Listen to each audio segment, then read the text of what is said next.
Hey, it's Colleen. Hi, it's Kate. And it's Megan. And we're the Three Scheme Queens. Join us each week as we take turns presenting a brand new conspiracy theory or mystery. From shadowy cover-ups and unexplained events to viral rabbit holes, we bring the tea, It's piping. the facts, and the tinfoil crowns. Join the conversation, laugh along with us, and question everything. When it's all over, we'll tell you what we think, and we'll try to prove it to you. So grab your drink, hit the follow, and tune in every Tuesday.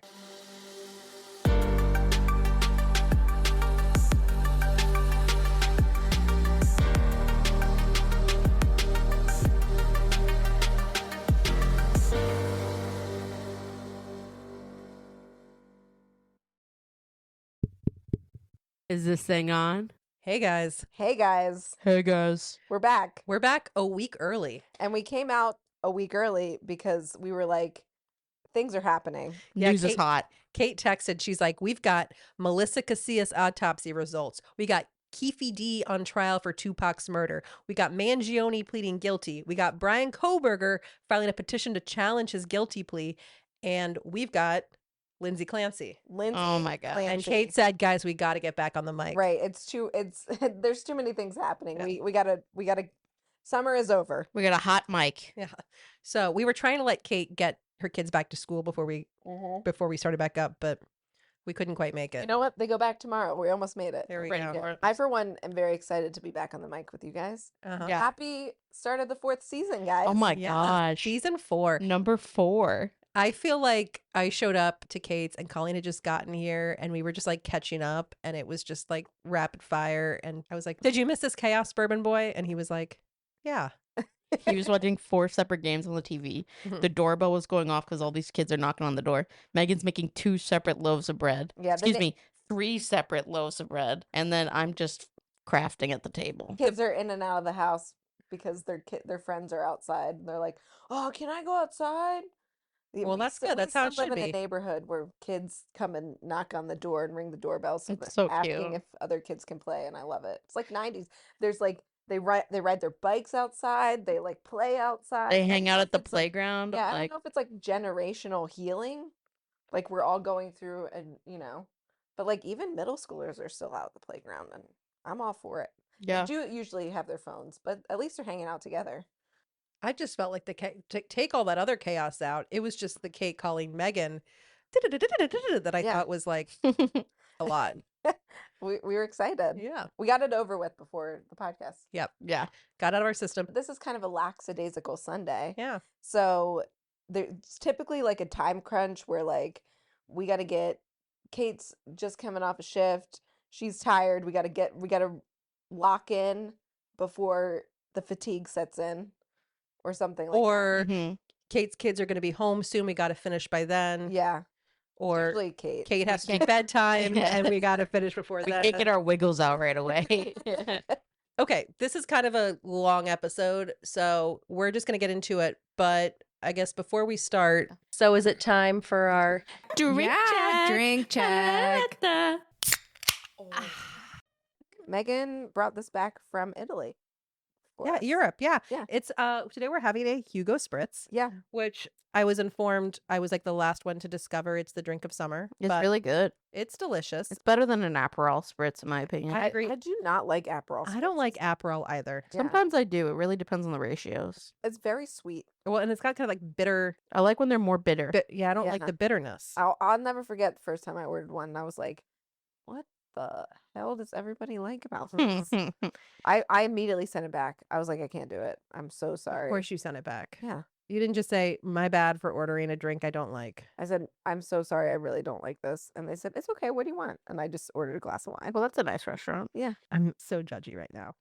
So Taurus. this is a prosecco and club soda and elderflower liqueur.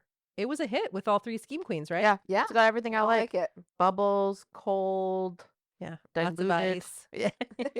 So this, we don't often have a unanimous win here. Yeah. But here we are. So cheers, guys, to season Cheers. 4. We're popping champagne. Okay, but now we have to get serious because Yeah, this this one's is dark. We're- This is a very sad episode. It literally makes me like physically ill to my stomach talking about the actual murders. Yes. Yeah. I'm gonna try not to get too much into that. Yeah. but we're going to give the facts here. We're going to talk about the conspiracies around it. Well, not even. I'll tell you what we're going to talk about. Okay. It's in my intro. Okay. Let's hear it, Megan. All right, let's lock in, ladies.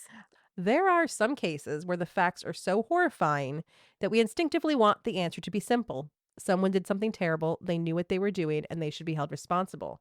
But what happens when the person accused of doing something unimaginable may also have been profoundly, catastrophically mentally ill? Mm-hmm. That is the question at the center of the Lindsay Clancy trial. In January of 2023, 3 siblings, 5-year-old Cora, 3-year-old Dawson, and 8-month-old Callan, were killed inside their home in Duxbury, Massachusetts.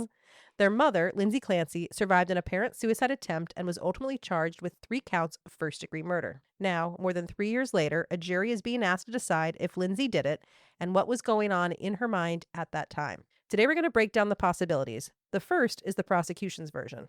Lindsay did it, she knew exactly what she was doing, and she's criminally responsible. The evidence, they argue, points to planning, decision-making, and deliberate actions before and after the children's deaths. The second is the defense's argument. Lindsay did it, but she was experiencing a devastating psychiatric illness, including postpartum psychosis, and was not criminally responsible for her actions. Her attorneys have pointed to her deteriorating mental health, her psychiatric treatment, medications, and what they say was a failure to recognize just how seriously ill she had become. And then there's a third possibility being argued by armchair detectives following the case. What if Lindsay didn't do it at all? This week, we'll look at the evidence that supports each possibility, the evidence that challenges each one, and what the law actually requires, because this isn't just a story about a mother accused of killing her children. It's a case about mental illness, postpartum psychosis, criminal responsibility, the limits of psychiatric medicine, and the justice system. So buckle up, foilheads, because this one is complicated. Mm-hmm. Oh. So yes, as of the airing of this, or as of our recording, so currently the prosecution rested, the defense rested. The prosecution has brought rebuttal witnesses forward. So that's going to continue tomorrow, and then closing arguments should start either tomorrow or Tuesday. Right. So by the time this comes out, the jury's probably going to be heading towards deliberations. Do you guys have strong feelings about what? I think Patrick did it. Okay. I That's think my strong feeling. he should have been ruled out, but he wasn't. Mm-hmm. But I think 100% she was in a psychotic breakdown. Okay. Every time I read something new, my position changes. So again, we'll give the facts, we'll debate, and maybe I'll have a stronger opinion by the time this is all over. Again, just a kind of historical recap of what's been happening in case you have been living under a rock. Or I guess all the men. I feel like all the women seem to be really following this case closely. Yeah. And everyone's spouses are like, what's going on? Yeah. So Lindsay Clancy was a 32-year-old labor and delivery nurse at Mass General at the time of this event. She was on maternity leave. Mm-hmm. Her immediate postpartum course with her 3rd child had allegedly been uneventful, but since her husband Patrick had returned to work in the summer of 2022 and she was preparing to return to work in the fall, she began to experience increasing anxiety. And it sounds like she had been treated in the past for anxiety while she was in nursing school, which... Who isn't? Yes. And also again after the birth of her first 2 kids, but nothing to the level of what she's experiencing at this, during our story here. Starting in September of 2022, she sought help and was in the care of multiple mental health providers, which we're definitely going to dive deeper into. But needless to say, over the next 4 months, she was under the care of at least 3 psychiatrists, 2 psychiatric mental health nurse practitioners, 1 social worker, and she'd participated in 1 inpatient and 1 outpatient program. She was trialed on various cocktails of medications, trying 13 different drugs at varying doses and combinations during that time. And we know that she reached out to multiple crisis lines and inpatient programs asking for help. On January 24th, she allegedly sent her husband out to CVS and to pick up dinner. And when he returned an hour later, he claims to have found the defendant injured outside, having taken pills crushed in lemonade, and then attempted to slit her wrists and neck before jumping out of their 2-story window. The 3 young children were reportedly found strangled in the basement, with exercise bands knotted around their necks. 5-year-old Cora and 3-year-old Dawson were declared dead on arrival to the hospital. 8-month-old Callan was resuscitated and placed on life support before passing away 3 days later. Lindsay Clancy cardiac arrested at the scene and was resuscitated and transported to a nearby hospital where she is diagnosed with a complete transection of her spinal cord at T5 and T6 and a Jefferson fracture, which is like a traumatic burst fracture of the cervical vertebrae. She had internal bleeding and severe hypothermia to 82 degrees Fahrenheit. She survived, but she remains paralyzed below her sternum and wheelchair bound. So in September of 2023, a grand jury indicted Lindsay Clancy on 3 counts of murder, 1 for each child, and 3 counts of strangulation, 1 for each child. Prior to the trial, the prosecution dropped the 3 counts of strangulation as they deemed them redundant and wanted the jury to focus on the 3 murder charges. So, currently, she is facing 3 counts of first-degree murder, alleging that she sent her husband out of the house so she could deliberately kill each child before attempting to kill herself. In Massachusetts, if found guilty of first-degree murder, it is an automatic life sentence without the possibility of parole. Prior to the trial starting, her attorney, Kevin Reddington, Big Red. You know, we never really thought that a 75-year-old white man would be our hero in 2026. He's a girl dad. That's a girl dad right there. I think he's doing a great job, but I did have thoughts about some of his cross-examination of medical providers, but we'll talk about that. Okay. Really Riled you up. riled me up a little bit. So Kevin Reddington filed notice to the court of his intent to pursue an insanity defense, saying, quote, the defendant does intend to present to the court a defense of lack of criminal responsibility. So in essence, they said, she's not going to contest that she killed her children in this trial. Our focus is going to be on her mental state and that it prevented her from being legally culpable. Okay. So to be clear, it's like she's pleading not guilty, but he's like, here is my defense. My Right. defense is she's not mentally Of sound mind. correct. Yeah. But the plea itself is like not guilty, and that falls under a not guilty Okay. plea, right? So the current Massachusetts statute says that the murder is first-degree murder when it is committed with deliberately premeditated malice, forethought, with extreme atrocity or cruelty, or during certain qualifying felonies. So to be found guilty, the Commonwealth has to prove beyond a reasonable doubt that Lindsay caused each child's death and that she acted with malice and intent. So this means she intended to kill or intended to cause grievous bodily harm or perform some act that a reasonable person would know created a strong likelihood of death. So that's like the first part. But remember, premeditation does not have to be hours or days. It can just be a brief period of reflection. Right. Since the defense has submitted this defense, the prosecution also has to prove that she was criminally responsible for her actions, because in Massachusetts, the burden of proof is on the prosecution. So since he said, we don't think that she was of sound mind, the prosecution has to prove that she was and that she knew what she was doing. Mm-hmm. Okay. And this is not just a was she mentally ill question. They can't just say she was mentally ill, so she's exempt from responsibility, right? She can be severely mentally ill, and that can contribute to the killings, and she can still be criminally responsible. The defense has to prove that on the day of the murders, she was experiencing a psychotic break so profound that she could not appreciate the wrongfulness of killing her children. And again, we currently have 18 jurors, it's 12 women and 6 men, who are deciding that. Yep. So that is our background before. It's really interesting that there's 12 women on the jury. I will say that. Well, I'm sure They're not all. the defense wanted a lot of women on the jury, right? Right. That's what I mean. It's Mhm. interesting. Yeah. Because I think a lot of women, what we've seen, even before we start talking about this, what we've seen online is that a lot of women are really like seeing themselves in Lindsay Mhm. Clancy in their mental health struggles in the postpartum Mm-hmm. period. It's really like shined a light on like, How poor quality postpartum mothers are treated. yeah, that women's health, especially in the postpartum period, is really the ball is dropped. Mhm. So it's interesting as someone who has experienced postpartum depression Yeah. and anxiety. I think it's pretty. I don't know. 12 Well- women. 12 women on a jury seems like they've got that in the bag. Before we get into like the complete details of the Mhm. case, just like as a person who's gone through postpartum, the follow-up for a mom is only like one follow-up appointment, right? Yeah, but like I will say, I think Lindsay Clancy did as well as she could to get the help that she needed. I think she Yes. was very vocal. She advocated for herself. Yeah. So I don't want to say that but as someone who struggled with anxiety before I got pregnant, I knew that I was predisposed after I had the baby to PPA. So I was like on high alert from these symptoms. And I asked for help like very quickly. And I had been on an SSRI before pregnancy, and I asked to go on the same one, and then it was fine. Really, the second time around, my postpartum was worse because they tried me on the like breastfeeding safe one at the time, which was Zoloft, and Zoloft did not help me. It Horrible. actually made it worse. So I went back on my Lexapro, and it was fine. Shout out to like my mom, because she dropped everything and came up and stayed indefinitely. You could see the red flags. Yeah. Yeah. And then my dad was like, when I came through, and Bourbon Boy and I were talking about, oh, should we have another? My dad, every time we talked about it, he was like, I cannot even talk about what you were like after Joey, and Yeah. you cannot have another kid. Like he was like, I'm afraid for you, and I'm afraid for the baby. Green flags for my dad too. That was Yeah. like, Yeah. is this too much information? That one time Kate was in school in a high level stress, and then she texted us that she was late, and I said this. Dear God. I said, Kate, we cannot. Not even the anxiety. I was like, we cannot live this with you. We Yeah. cannot do this. And then when she was like, it was a false alarm, and she was like, and I think that's just what's best for everybody. And I was like, yeah. Even no, yes, nobody. even the fake fetus at the time. Yeah. Yes. It's like, oh my Yeah. God. Oh my God.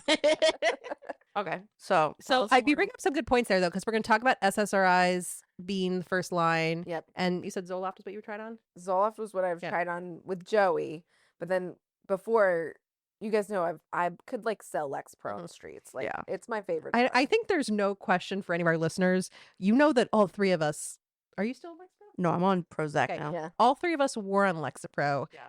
Colleen has had to adapt because I'm on she has other other stuff now. Yeah. diagnoses now. But Yeah.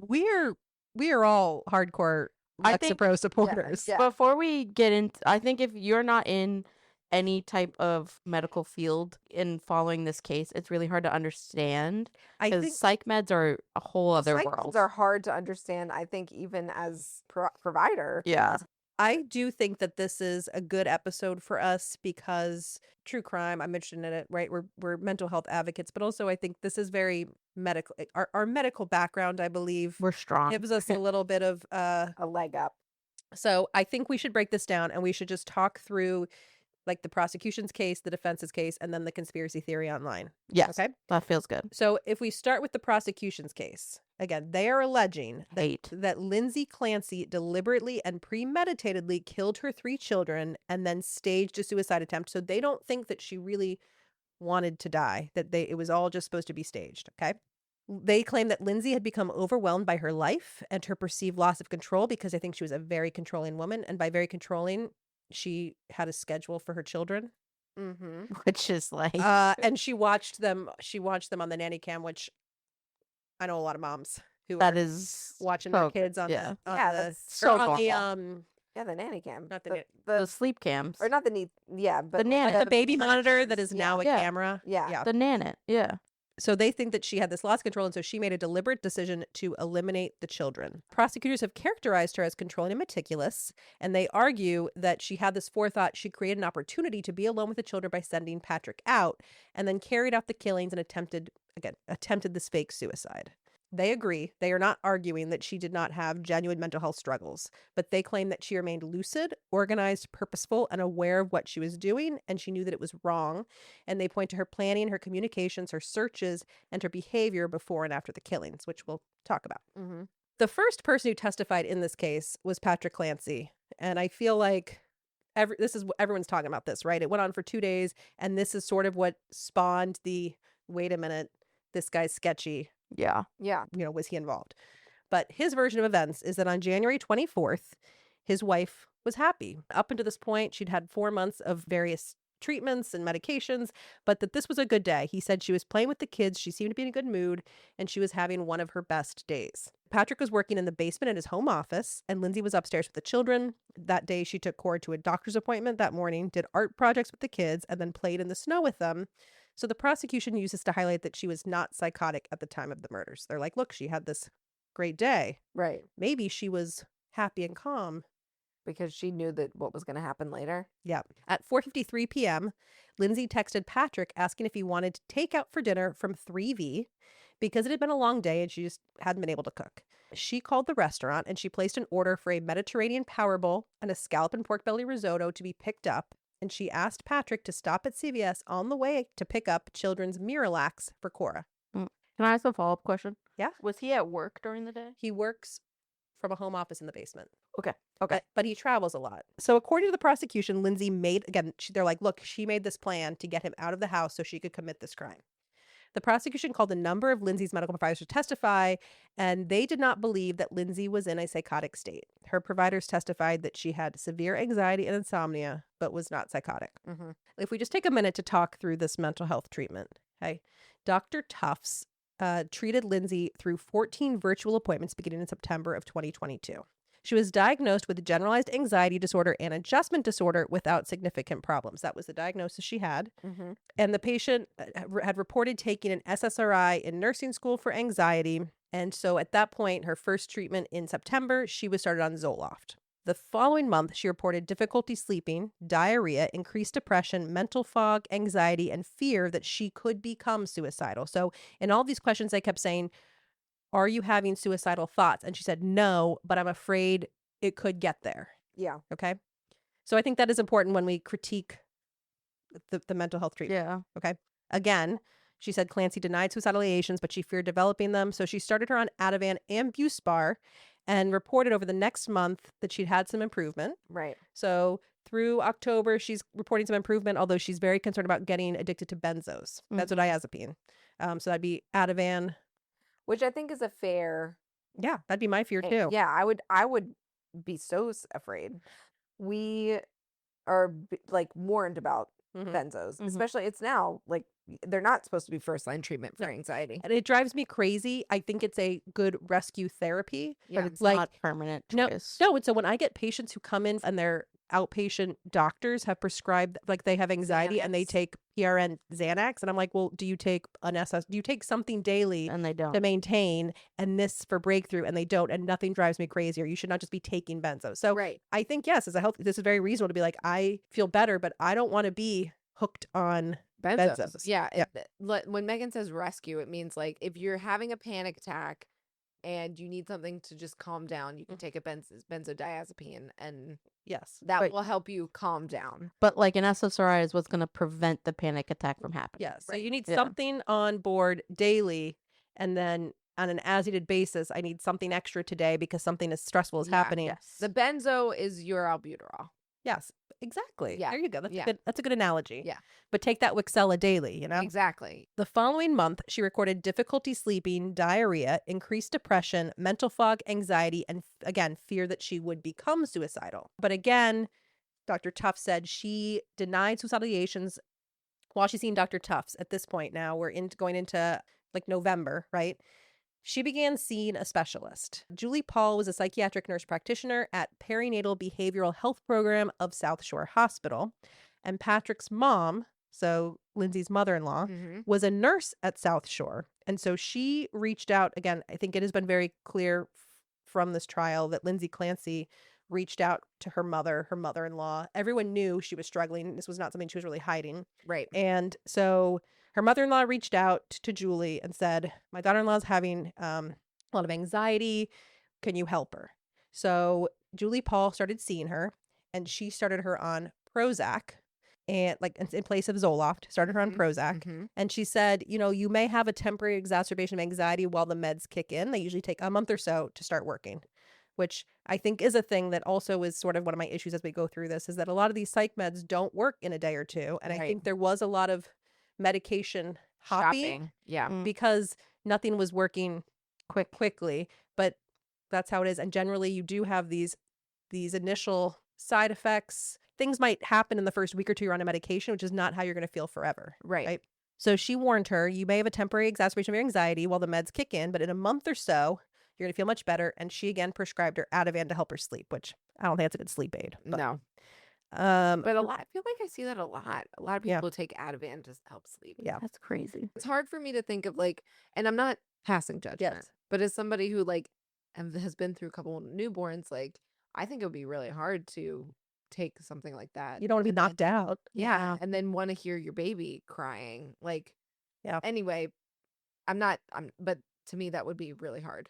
I do think she was tried on, and we go through this list, a lot of different meds for sleep, but I don't know about the benzos for sleep. But regardless, so after 3 days of the Prozac, she said, I feel really disconnected.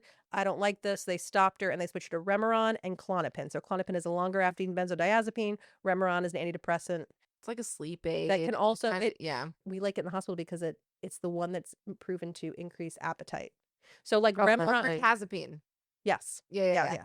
So it's like a good antidepressant, and it does increase your appetite if that's Right. the issue you're having. And it like helps sleep at low doses, and then at high doses it was treated like an antidepressant. Clonopine. And Klonopin is That's going to be tough nuts. longer acting than Ativan, but it's still a benzodiazepine, right? And she did document, the patient is telling me that she's very anxious about taking benzos.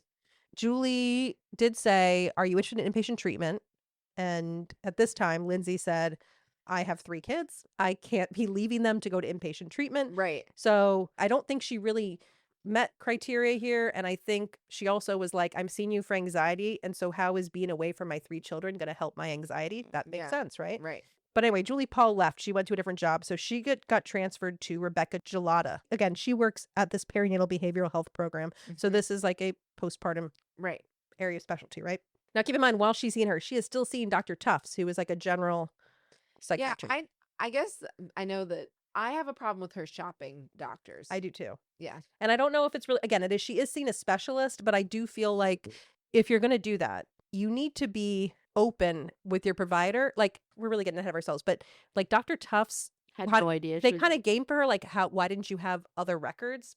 You have this 15-minute window to see 30 minutes to see a patient. You're supposed to, we can't read your mind, right? Right. So I'm supposed to, if I'm on Epic and they're on Epic, okay, Right. for example, a computer program, I can search what providers have you seen. But if Right. this provider is not on the same program, Right.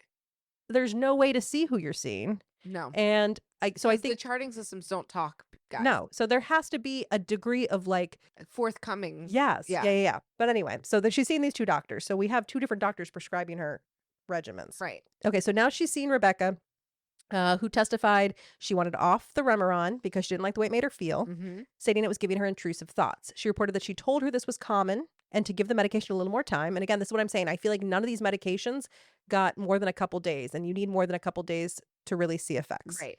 Um, It sounds like Lindsay Clancy is like very like it's almost like she didn't want to take the medications. She wanted to get better without medication. That's what it seemed like, but then kept reaching out for help. And then I think this is the problem with polypharmacy, right? Then you Right. reach out and you go, I have the symptoms of A, B, and C. So now we're giving you medications to treat A, B, and C. And then you develop side effects from those medications. Right. And there is also a degree of, I'm not talking about this specific case, I'm just advocating, giving you the other side because there's also this degree of, I'd say, patient satisfaction, Mhm. right? If I say, I'm sorry, you're not sleeping well, just give it a few days for this medication to Right. wear off, and you're not happy, I'm getting a bad review. Yeah. And now my Medicare reimbursement is down because I'm getting bad reviews. Right. Well, I'm seeing like 2 perspectives. I'm seeing the provider's perspective with the pressure of reviews, the pressure of insurance, the Mhm. pressure of getting like as many patients in the day that they can to Mhm. profit and not being able to really deep dive, take, you know what I mean? Yeah. They don't have that opportunity. And then I also see the perspective of a highly anxious postpartum mom of 3 with an unsupportive partner I agree. who wants to get shit done so she can be the best mom she could. And I can see how postpartum anxiety increased her irrational thought to try new meds. I agree. And I'm not trying to come for Lindsay. I'm just trying to give the other perspective because I think it was yes. easy for people to watch And not Reddington see that. cross-examination and just like come for Dr. Tufts. And then, I mean, Rebecca Gelada said also, like, I told her you need to give this medication more time, Yeah. but also she straight up said, what am I going to do? Like, if I don't have buy-in from my patient, Yeah. she's not like, I can't be like, you need to take the meds for a week. She's gonna be like, I don't like how I feel. I'm coming off the meds. Right. Right. So you have to at least work with them because you have someone who's telling you how they feel and they're arguing against Yeah. what the evidence shows. Right. And I think I'm really You getting my hands can't up, but make anyone do anything. no. And I think we'll talk more about it in a moment, but like people coming for Tufts, why'd you start her on an SSRI? I'm like, Prozac and Zoloft are like the first line medications for postpartum. Right. So that wasn't unreasonable. And they're coming for her charting because she didn't put I mean, do you say patient denied nausea, denied vomiting, denied anorexia? No, you say No. denied nausea, vomiting, anorexia, Right. right? But when she writes that, they're coming for her as like her documentation is incorrect. Mm-hmm. And so I just feel like I had a lot of issues and the ranting about her being virtual, Dr. Tufts being virtual, like she's still getting psychiatric treatment from this doctor. And this is how a lot of psychiatric treatment is happening right now. Again, is virtually. It goes back Yeah. to you want this mom Money. to spend 30 minutes driving to and from an appointment, getting childcare for her kids when Right. when her whole reason for seeing you is anxiety about the children. Right. Whereas you could have her see you while her kids are playing in the room. Right. what- Also, therapist. everyone's so upset about this telehealth, right? Yeah. That's just But what then I'm trying. there's also people, everyone's all upset about the insurance too. Insurance, won't offer everyone cover would be for pissed things. off if the insurance said, I'm not going to cover the health care. that this person's getting from telehealth, and that she needs to go into the office, and then everyone's going to be all up in arms about how this woman had to go take her 3 children out of the house and go get health. I mean, my But, like- insurance, I have a kid that sees a psychiatrist, and my insurance delegated that I needed to see that psychiatrist in person before we did any sort of intervention, and it was all because of my insurance. Mhm. And the psychiatrist offers telehealth Mhm. telehealth Well, like, Mhm. so there is no like pleasing Yeah. the public. what bothers me is, where is Patrick? We're getting, the thing is, there's just so information. Like- It's all, we're getting to Patrick. I'm Yeah. sorry, I've already digressed because I have these. I'm just talking about Dr. Tufts and it's making me mad. I also just want to say real quickly that I agree with everything you said, Colleen. And again, I don't want to sound like I'm not seeing both sides. I am. No, it's an But when important you perspective. But when you say also that they're worried about profiting as well, I think there's a misnomer about how much medical providers. Sorry, when I meant I meant the company they work for pressuring Okay. them to make a profit, Because- not the provider themselves. I didn't mean the provider specific. I Yeah. meant like the company, the people actually making the money, Yeah. which is not the provider Let's all Yeah. focus our anger and rage at insurance. at the insurance companies Yeah. and the Come on, Luigi. administrators of, no, we don't say come on, Luigi, and the administrators of hospitals who don't have any medical background, because I mean, there may be billing $25 for an appointment Yeah. here. Okay. So, Right. so when people are like, the psychiatrist is getting rich. Also, They're my, not. my last thing I want to say about Dr. Tufts is she got a lot of crap for being like inexperienced, because they kept saying you only had 6 weeks of experience. She was 6 weeks out of residency. Yeah. So she had Years. But how much was in postpartum specifically? Well, there's very few postpartum specialists. And either way, it doesn't matter because the patient's seen a postpartum expert. No, okay? I know. I'm just, Also, when you're treating someone as a provider, it is on you to be in the evidence. And what does the updated evidence say about postpartum? Like, why? I'm all about specialties, but why does it matter that she's been 6 weeks in and she doesn't know how to treat a Well, postpartum? she came to her with complaints of anxiety. It was like anxiety and insomnia. Right. So I think a And psychiatrist. SSRI plus a benzo is treatment for that. So, and then she did see a specialist. So that's who we're talking about now. But anyway, she saw people within this postpartum care. But we move on. I digress. I really was like, we got to stay on track. It's so long. And I am guilty of taking us off Yes. track. guys. Sorry. So we're back on the prosecution's case. So she was treating Clancy for insomnia, intrusive thoughts, which is another thing. I don't think that there's a lot of clarity. The providers really clarified what intrusive thoughts are either, which is a big issue because now we're suicidal thoughts. Was she calling these intrusive thoughts and they were suicidal thoughts? Mm-hmm. That's the question. We don't know because everyone's just documenting intrusive thoughts. Right. Intrusive thoughts, feeling numb, anxiety, depression, difficulty functioning, and concern regarding benzodependence. Those were the problems. She testified that she repeatedly came up with alternative treatment plans for Clancy, including a range of different medications, behavioral therapy, support groups, and meditation. She reported no suicidal ideation, homicidal ideation, psychosis, or mania, and claimed that during her appointments, Lindsay was coherent and engaged. Mm-hmm. In December, Dr. Tufts' records indicate that Lindsay had depression, intrusive thoughts, insomnia, feeling numb, and feeling that she's going to die and being close to suicidal thoughts, but not having suicidal thoughts. Mm-hmm. She recommended partial hospitalization, but Lindsay declined. She is documenting severe depression, but no psychosis. Mid-December, Lindsay notified providers that she was having intrusive thoughts and concern about harming herself. And so she went to Women and Infants Hospital to the postpartum program in Rhode Island. She was there for a day. And they said, your symptoms are likely due to over-medication. And at this point, she had been started on Seroquel. 300 milligrams of Oh my Seroquel. gosh. So they said, you're over-medicated. That's what's causing your symptoms. So you should go and stop your Seroquel. Right. She was also seen, you said she should have talk therapy. So she was having talk therapy with Letitia Dukes, who was a counselor. She's a social worker, licensed therapist at Women and Infants Hospital. They spoke about her insomnia, her anxiety, her intrusive thoughts. But again, no suicidal plan. Isn't it like standard to ask what the thoughts are telling you? Because when somebody's in a psychosis and they're hearing voices, you have to say, what are the voices telling you? But she that's hasn't the thing, reported she's hearing not in a psychosis. Every single provider that has been seeing her is saying she's not But psychotic. they're saying she at has this point. intrusive thoughts, but not asking a follow-up. But I mean, I question have to that. intrusive. Don't we all have intrusive thoughts sometimes? But I'm like, is it anxiety intrusive thoughts? Is it hateful Yeah. self? And I think the key is too, if you believe that she was psychotic, they all agree.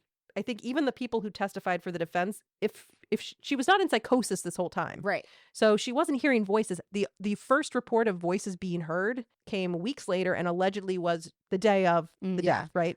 So she was not seeing psychiatrists for 3 months and hearing in voices, and no one was The the talk same. therapy, is she getting a specific type of therapy? Like, is she getting cognitive behavioral therapy? Like, are they working on different type? Like, did they document any of that? I wrote behavioral therapy, support groups, and meditation. That's what I said earlier. Okay, I don't know, sorry. but no, it's okay.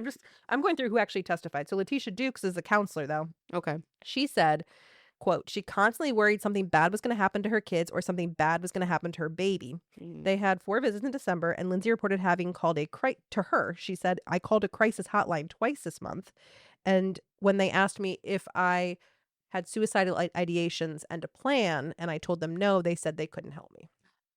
Which I do also think goes back to a larger issue of the strains in our healthcare system. Like, Right. I do Like, think if if you're somebody's- like, I need inpatient treatment, you should be able to get inpatient treatment within reason. If somebody picks up the phone and dials a hotline number, that is a red flag. I agree. Like, But- they are having But a if problem. you think what I have to They're asking for help. Yeah, It's a I'm cry like- for help. what I have to assume is happening, which I is they again is have what to ask these specific questions. no, Yeah. no. I think what I assume is happening is that there's not enough beds in these inpatient facilities for all these people who need help. Because why would they turn her away unless it was like, They're not imminent. You're not imminently we gonna have kill strict yourself. criteria because we only have 15 beds Yeah, and we have right. 15 patients, and if we just let anyone in who's not, who's feeling anxious and depressed, then how are we going to serve all the people we have to? So they probably have Right. to prioritize them, and they You- say, I'm just guessing here. You probably don't have this answer, but I'm going to ask it just because I'm thinking it. Do hotlines keep track of how many times a specific caller calls them? I mean, it sounds like she's volunteering, though. I would assume she said, hey, this is my second time calling, because she's telling Letitia Dukes, I called twice. Yeah. And they Right. told me that because I wasn't having an actual suicidal ideation with an actual plan, I didn't meet criteria. I'm just saying that I think part of this is Here's my question. I'm just thinking, as opposed to coming to the individual providers that they're coming for in this instance, there needs to be a bigger It's a systemic system problem. issue. Well, Yeah. yeah, my question is like, I'm not judging. This is going to sound judgy. Why would you call a crisis hotline unless it was a suicidal ideation? That's what, and That's all my this, question. I guess like My thing she is, got to the point where she was it like she was terrified of like what people would say, and she was also- like, I am having these I mean, it does thoughts seem like she was and- very open. And I would right. when they ask her, are you having suicidal thoughts? And she said, no, but is immediately, that's not a no. That's not 100% no. So I have to treat that as 100% yes. Mhm. That's Mhm. how, as Mhm. a, for a risk factor, like as when you're in, like as a healthcare setting and you're asking somebody this and they say no, but you have to treat that as a yes in my mind. Yes, they're thinking about it. I think too, if you think about her mother, her Oh. sister, her mother-in-law, Her mother-in-law, they all testified for the defense, and they all said she was horrible. she was reaching out for help. The moms were coming to stay. Yeah. Well, again, where Patrick was, we're going to get into that conversation. Didn't know But I don't think she was someone who was like hiding it. Yeah, hiding her No. issues. she fell through the cracks. Is So- what it feels. Well, like. yeah, but it also feels like, again, if you're calling a crisis hotline, what was the point at which you were like, I need to call a crisis hotline? Yeah, you have to be like, I'm about to do something to these kids, or I'm about to Right, do something to Right. myself. So what is the Yeah. yeah, I guess that would be my question is like, I don't think I would call a crisis hotline unless it was like, this is my last attempt. Mhm. straw. Yeah. I need help, and this is my call for help. Yeah. In January, she admitted herself to McLean Hospital for 5-day stay. So she had a 5-day inpatient stay. So Lindsay at that time apparently reported suicidal thoughts, had severe anxiety, couldn't sleep, and felt numb, but she denied thoughts of harming others. She displayed no signs of psychosis. She improved during the hospitalization. She was sleeping, she was cooperative, and at that time she was diagnosed with major depressive disorder, severe without psychotic features. After those 5 days, she requested a discharge because she wanted to be home For for the her birthday daughter's party. birthday. Mhm. Yes. So they said, well, you want to leave. You have reasons to live, including your family and children. You have do not appear to be an imminent risk to yourself or others. So they let her discharge.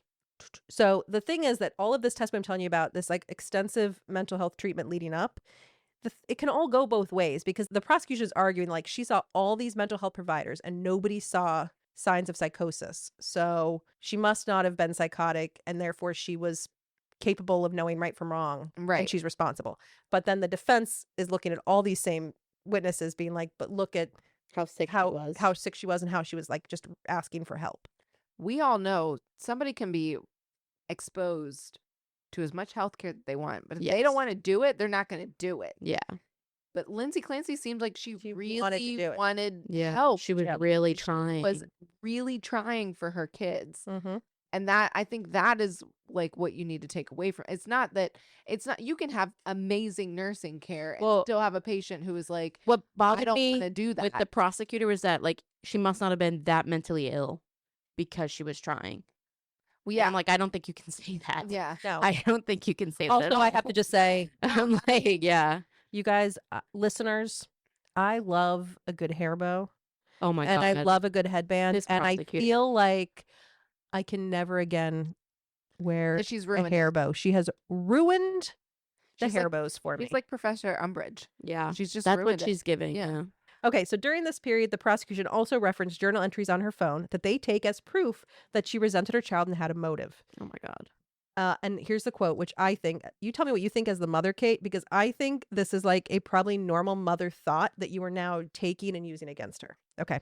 She wrote she kept journals like on her phone. I think I sort of resent my other children because they prevent me from treating Cal like my first baby. And I know that's not fair to them. I know that. I was feeling so depressed last evening when Cora and Dawson came home from school.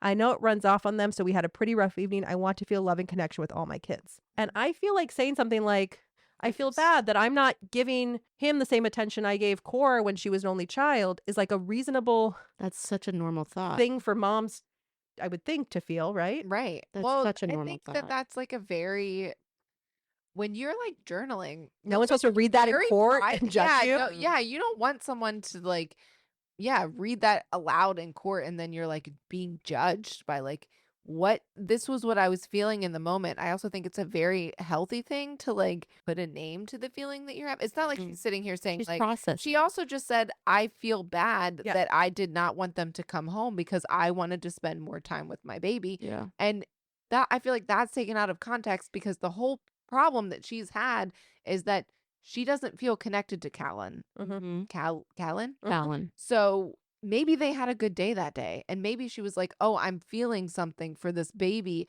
that I have not been able to feel anything for. And these two kids come home and I have severed this spark of a connection that I've felt with this child that I've not been able to feel. Yeah. So no, I don't think that should be able to be No. used because it is, again, it's a private thought that she probably never thought like, hey, this is going to come up again.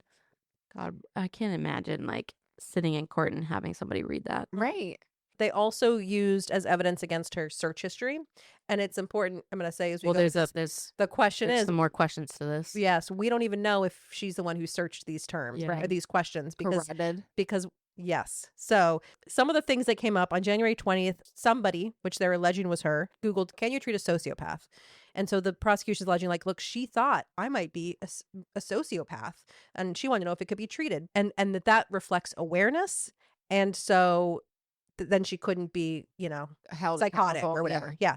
We don't know that she even did this search. Right. And we don't know, maybe she was watching a show Right. and there was a we don't know that she's talking about herself. She didn't say, Am I a We're sociopath? making Yeah. a lot of jumps here that it was her and that this is what There's she too was. much doubt with that Yeah, as right. used for evidence. January 19th, there were searches for psychosis, schizophrenia, bipolar, and postpartum depression. The bipolar is interesting because wasn't it Dr. Gelada who was telling her she has bipolar? She had a couple in the end. So now in her inpatient medical setting, she's been diagnosed bipolar. Yeah. And so there's a lot of like, why wasn't this diagnosed earlier? It also sounds like she It did sounds have like you need- multiple providers who Right. said You are bipolar. you might have bipolar. And Patrick said she's not bipolar. Right. So And if again, you you have have to have buy-in from the patients. And if Right. you have a partner who's telling you you can't be bipolar, Mhm. you're not gonna be, especially your Also, spouse. isn't there like for bipolar, don't you have to prove that you've had a mania period too?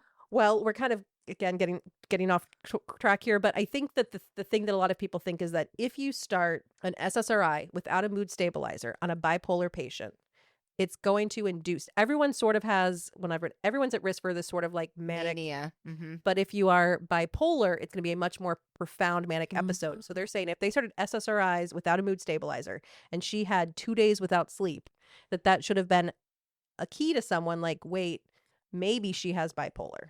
I see.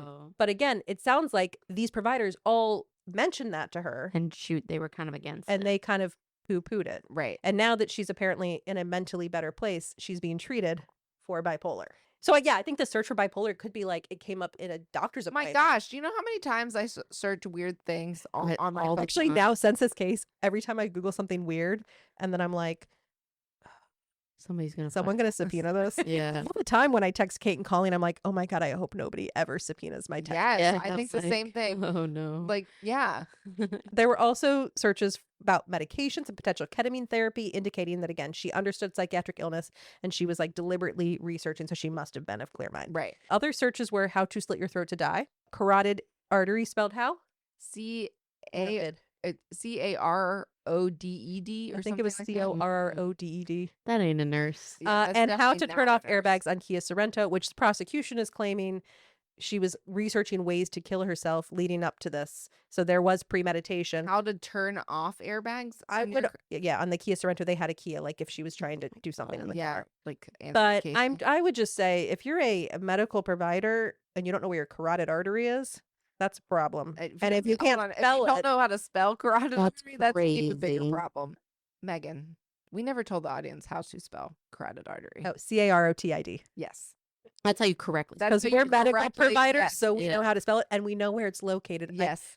I'm feeling it right now. In fact, anyone who is like ACLS, I can't imagine. BLS, Yeah. especially BLS, that's what they're like, check the carotid pulse. Lifeguards. Yeah. And she's a labor and delivery nurse. Like, there's no doubt in my mind she knew where it was. That's Yeah. not her typing that. So again, they're called a rebuttal witness because they do have experts who testified, we're going to get to, that she was in a psychotic state. Yeah. So after the defense rested, prosecution is now calling the rebuttal witnesses. So on Friday, we had Dr. Mack. He evaluated Lindsay and said that while he believed that she was in a depressive episode and was suicidal, he did not believe she was in a psychotic episode at the time of the crime and believes she knew right from wrong. Because he claims that while she was strangling these children, she said, go with God. Okay, so he's saying, if she's saying go with God, then that indicated to him that he knew the children were innocent when she killed them and that she was doing this like methodically. And there we go. I'm going to be honest. To strangle 3 children, 1, 2, 3, Mm-hmm. that's methodical. Mm-hmm. Like strangling 3 kids is methodical. If it were like, what the heck happened and there's chaos and then there's 3 kids down here and also all of a sudden they all ended up dead, like that's not Well, methodical. Emily, who is a mental health expert and A she friend of testifies to ours. the court, and we've referenced her before, she testifies, she does evaluations and testifies to the court about Right. these patients. I mean, she would say too that you can be psychotic and still be like Step completing one. tasks. Yeah, Yeah. like Okay. in like a stepwise, which I think I have a Are, quote here so somewhere. would they say, are they saying she's like in a manic phase at this point? Like if she has been diagnosed with bipolar, Mhm. Well, and they're saying that there was there was a psychotic break. psychotic, she was hearing voices, and she Well, That's like and the height of mania. And people who are in psychotic breakdowns tend to be religious. Not like they tend to be like, God is telling me to do this. You know what I mean? oh Like, well, you can have a type of delusion that's yeah. Right. That's what I have for the prosecution's case. Okay. Here's my note that I inserted from Emily that I think probably kind of goes under our discussion of the prosecution's point. She said, I do feel like the defense has missed important arguments by psychiatry around suicide risk assessment. They keep focusing on did she have a plan, but best practices would show that helplessness, hopelessness, passive suicidal ideations, etc., are better predictors of suicide than a plan. Mm-hmm. Also, defense has failed to point out that Lindsay is aware that if she reported a plan, she would have been involuntarily hospitalized. If Lindsay Clancy would have just said, I I have plan. a plan, She could have just been could have just been hospitalized. And hospitalized. I would.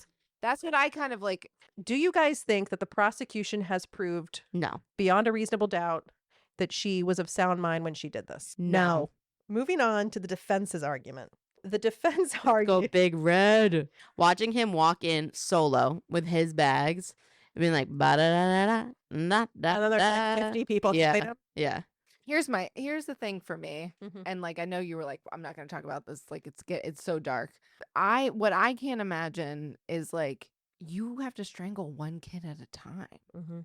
Well, Like, so and what well, how here is the deal. like my 5-year-old would be like, Mom, what are you doing? Well, here's the allegation. They were strangled with an exercise band. Right. Mhm. And so it is either, and we're going to talk about also holes because there are holes in these stories are not matching up. But allegedly, the exercise band was tied around each of their necks, in which case she would not necessarily have to stand there and No, like, she just physically tied strangle them. Yeah. And the theory is that she brought the 3-year-old down and she had Cora, the 5-year-old, upstairs with the baby, did the 3-year-old, then brought like the 5-year-old down and then did the baby. Which, if that's how she did it, I mean, that is very forethought of like Yeah. the 5-year-old is gonna stop me, Right. and like that. Yeah, that is very like thought out. And so the defense argue that Lindsay experienced a combination of psychiatric illness, sleep deprivation, and inappropriate or over medication, which led to a psychotic episode.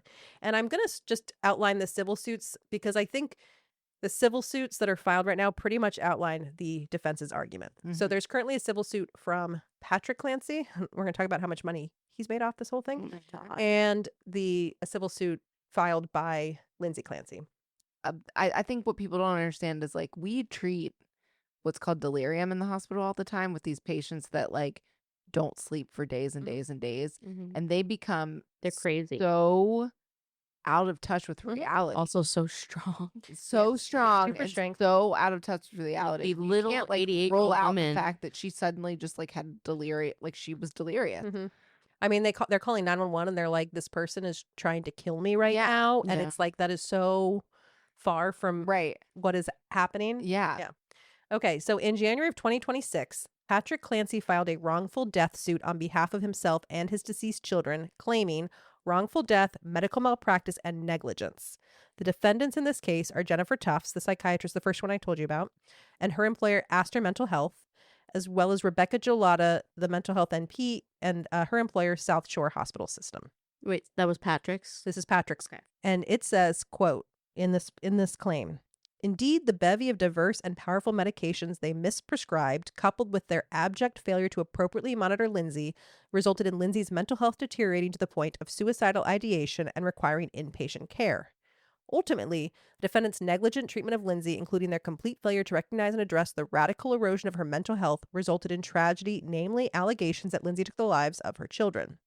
If defendants had not acted negligently and rather had provided adequate care, it is more likely than not that Patrick and Lindsay's children would still be alive today. At the same time, Lindsay Clancy filed a medical malpractice negligence claim against 11 defendants, so the same 4 as above, as well as McLean Hospital, Women and Infants Hospital of Rhode Island, and 5 other providers. And her complaint alleges that the provider's treatment resulted in catastrophic failure to diagnose her bipolar disorder and instead subjected her to a disorganized course of multiple medications that triggered a psychotic break.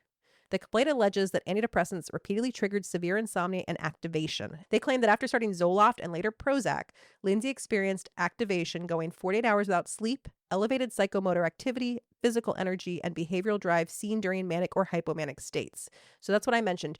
You can have a mild degree of activation with the initiation of an SSRI, and that's when you kind of get this burst of energy. But if you have bipolar and your brain is overwhelmed with serotonin, you could go into a manic episode. And that's kind of what people theorized happened with her. She also claims that medications were increased despite Patrick warning providers that she was dramatically worse. Patrick allegedly reached out to her providers asking if they could stop all meds and start from scratch because she was, quote, 10,000 times worse taking the medications, yet they continued to titrate up the drugs.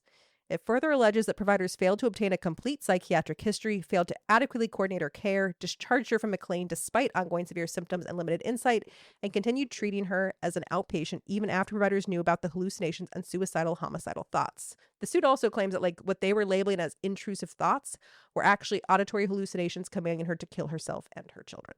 And I think we've talked about a lot of that. Like I do think there was an attempt for bipolar diagnosis and they weren't amenable to it. I do think that we talked about SSRIs really are the first line, but maybe when she had this activation that should have been looked at twice. Right. We talked about, I think, the complete history. Again, you can only do what your patient tells you. So Right. if they're not sharing that they Right. saw another provider, then how are you supposed to, and that provider is not in a system that you can see, Right. how are you supposed to know? I'm gonna ask this question. Okay. And I know I can Google it. You know how when insurance is trying to profit, and so like for example with podiatrists make money by preventing amputations. So if they can prove that they can heal your wound without cutting your foot off, they make more money. Like they're accredited. They get better points for being a podiatrist. Do mental health providers get that by keeping people out of inpatient stays? Are they in a way incentivized to prevent hospitalizations? And again, systemic problem. We'll have patients, mental health, behavioral health patients Oh yeah. sitting down in the ED Oh yeah. because Uh, we can't take them. This is my AI answer Okay. because I haven't had a chance to look this up. No, that's fine. Mental health providers are generally not financially incentivized to keep patients out of inpatient treatment. In fact, many insurance models, traditional fee-for-service systems, and hospital-owned networks create an economic pressures or incentivize higher levels of care, Okay. while managed care and utilization reviews try to limit it. That's the AI answer. Though, That's 'cause AI. AI. They're feeding AI. So right don't- now yeah. because they don't. Yeah. AI's in on it. Yeah. Everyone can agree she was in a mental health crisis and was reaching out for help, right? Right.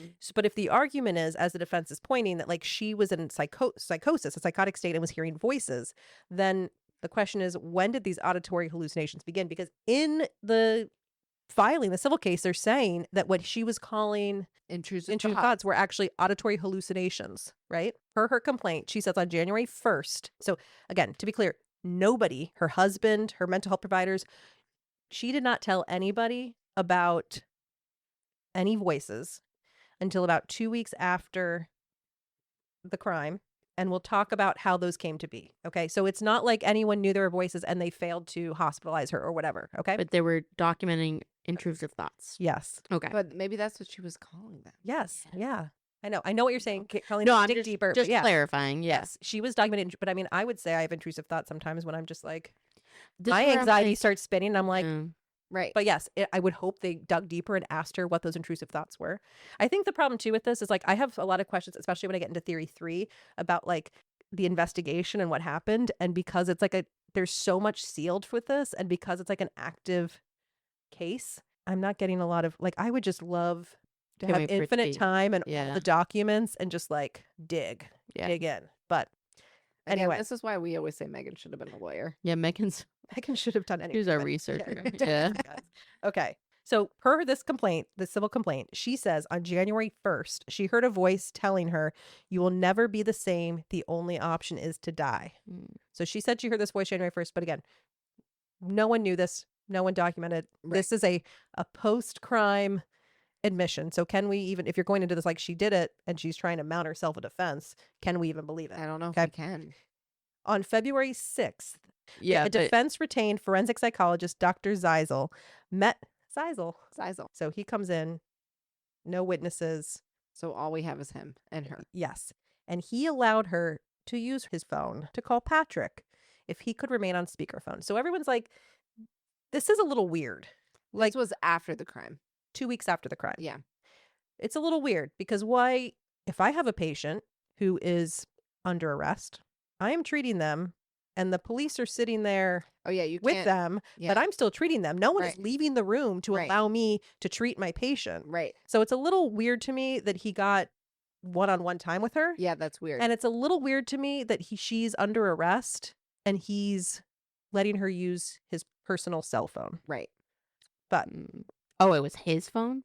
so he said, "You can call Patrick if I can remain on speakerphone." So when she called and she connected with Patrick, she said that she'd heard a loud, demanding male voice that allegedly told her, "This is your last chance. Kill your children so you can kill yourself." Mm. She claims she lost all control and was in a dreamlike state. So during this current trial, investigators did discuss this theory that he's hired by the defense. How do we know he didn't go in there? She has, up until this point, never made a mention of hearing voices. Yeah. Mm. If he starts planting, Yeah. So how do we know? this is your defense. This is the argument. I'm not saying I believe this. We're giving the facts for discussion. Yeah. Okay. So there's this theory that maybe he influenced or planted the idea of voices. And they did say, they asked the police sergeant, Daniel Lawler, who testified, if that was a theory. And he was like, we did talk about it, but there was no evidence that Zeisel actually coached her. It's Mhm. just something we thought about. Mhm. But again, no one heard the conversation. Right. How do we know the male voice wasn't Patrick's? Well, that's theory 3. Okay. Yeah, part of me, when I'm thinking about the 3 kids, I'm thinking somebody's got to be wrangling them. So they just put a TV on. Some of these kids just That's true. zone out in front of the TV. And then they had like the pastoral care, the chaplain. Oh, Father Bob. testified. Huh? Father Bob. Kavanaugh was a female. Oh, And she was really there's done a up. priest too. There's a priest that the prosecutor was like, we want to see every person who's visited her. Oh, And he goes, Father Bob. It's Father Bob. We can bring Father Bob in. Oh. Sorry. okay. Well, they brought in Kavanaugh. Yeah, I the know. The female. blonde girl, yeah. She remembered, quote, vividly, the first thing that Lindsay Clancy was able to say to her after the breathing tube was removed. This is her quote. She said to me as I held her hand to comfort her, I am so glad my children are safe. She said, I replied theologically to Lindsay. I said, Lindsay, your children are safe. They are safe in heaven with God. Kavanaugh claims, now she saw her 14 times. Yeah. Over the course of her hospitalization. She said that Lindsay Clancy told her that she had heard a persistent male voice. Quote, she alluded to having heard a voice, and the voice, according to Lindsay, told her that if she did not follow the command, neither she nor her children would be safe. And she said, again, these conversations about the voice came up several times during the course of these visits while at Brigham and Women's. Now, on cross-examination, they point out Kavanaugh left notes with all of her visits. Nowhere did she document hearing a voice. And it's not clear to me when she first heard, like, if this happened, did it happen after February 6th when she met with Dr. Zeisel? Mhm. Or did it happen before she met with, Right. like, there's no documentation, we don't have any proof, and they didn't really ask that question. They just said she kept very detailed notes and never once did she comment on the voice. Interesting. So then after the defense rested, prosecution can have rebuttal witnesses, Yes. and that's who Dr. Mack was. Yes. So Dr. Philip Resnick was the defense's star witness. He's a highly regarded forensic psychiatrist. He has testified in a lot of other big name cases like Andrea Yates, and he has extensive experience with filicide, postpartum psychiatric illness, and insanity defenses. He evaluated Lindsay in May of 2023. He believed that Lindsay was psychotic when she killed her children. He diagnosed the episode as postpartum psychosis in the context of bipolar disorder and severe postpartum psychiatric illness. He testified that Lindsay believed she was protecting her children by killing them, that they would be better off dead and in heaven with her than alive without her. And so what he's saying is, like, Lindsay's perception of reality had become so distorted that she believed killing her children was correct or protective. Mhm. So she cannot have been of, like, sound Yeah. mind. Right. Right. So that's the defense's case that has been outlined. Yeah. What do you guys think about that? I mean, I think it's a good defense. Yeah. I had just had this thought. Share it. And my intrusive thought was like, what if she did plan it? And what if everything leading up was part of the plan? Well, And that's why she called crisis hotlines and kept saying, I'm having intrusive thoughts. Part of me is like, I'm sorry, you're a nurse. I just think you should know when we get how to the work third system. conspiracy here, Yeah. when we start talking more about Patrick, I think that negates what you're what saying. people are Yeah. leaning toward is that maybe Patrick set up the Yeah. spiral. There's too much suspicion around him and lack of. Oh, I definitely Yeah. still think Patrick did it, but I think if you were to argue Yeah. No, I hear this was premeditated, then it would be, because all of this doesn't make sense. Like, why are people saying she was fine, and yet the evidence is saying she wasn't fine? I don't think anyone thinks she was fine. Again, to be clear. Well, I agree, but I also think people are also documenting, like, she's not psychotic. Mhm, She actually seems well adjusted. She's saying she's anxious. mhm. Like, But- that's what people are Yeah. documenting a lot of times. So if you want to, I think if you want to argue that she did all of this, that is the argument you're looking at, not like she just had a psychotic break. Because that I think personally, she either had a psychotic break and she killed her kids, Mhm. or Patrick did it. Mhm.